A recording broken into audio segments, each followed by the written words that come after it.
धनु एस्ट्रो के दर्शकों जरा ध्यान से सुनिए। शास्त्रों की यदि माने तो आपके घर में कम से कम 45 प्रकार के देवी देवताओं का वास होता है।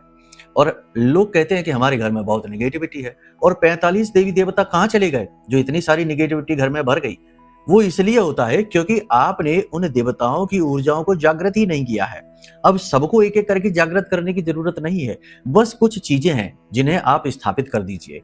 इससे होगा ये कि आपके घर में पॉजिटिविटी का संचार होगा, और कुछ चीजें हैं जिन्हें करने से नेगेटिविटी का नाश होगा और देवताओं की ऊर्जा अपने आप प्रफुल्लित होने लगेगी, आपके घर में वास करने लगेगी। ठीक है, तो क्या है वो क्रियाएं, ध्यान से सुनिए। सबसे पहली क्रिया है कि आपके घर में पॉजिटिव एनर्जी को बढ़ाना है। इसके लिए आपको अपने घर में प्रतिदिन प्रतिदिन नहीं तो कम से कम 2 या 3 दिन सप्ताह में धूनी जरूर देनी चाहिए। क्या है धूनी देना? जब रात्रि का समय होता है, यानी कि संध्या बेला होती है, गोधूली कहते हैं, 6:30 बजे के आसपास शाम को एक गाय के गोबर का उपला लीजिए, उसे जलाकर बिल्कुल लाल कर लीजिए।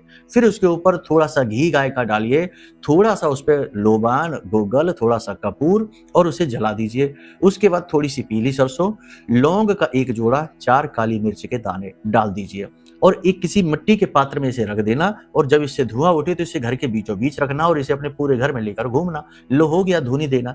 इस तरह धुनी देने से देवताओं की शक्ति तो बढ़ती है, लेकिन नेगेटिव एनर्जी कमजोर होती है और भागती है। ठीक है, इसी प्रकार आप अपने घर में धन लक्ष्मी को आकर्षित करने के लिए 4 चीजें स्थापित कर सकते हैं। जैसे कि आप अपने घर के ईशान कोण में पीतल के किसी बर्तन में चावल भर के रख दीजिए, इससे गज केसरी योग बनेगा, धन का आगमन होगा। इसी प्रकार घर के वायव्य कोण में आप एक कटोरा लीजिए कांच का, उसमें सिक्के भर के और पूरा ऊपर तक जल भर के और रख दीजिए, धन का कटोरा कहते हैं, पैसे का आगमन होगा।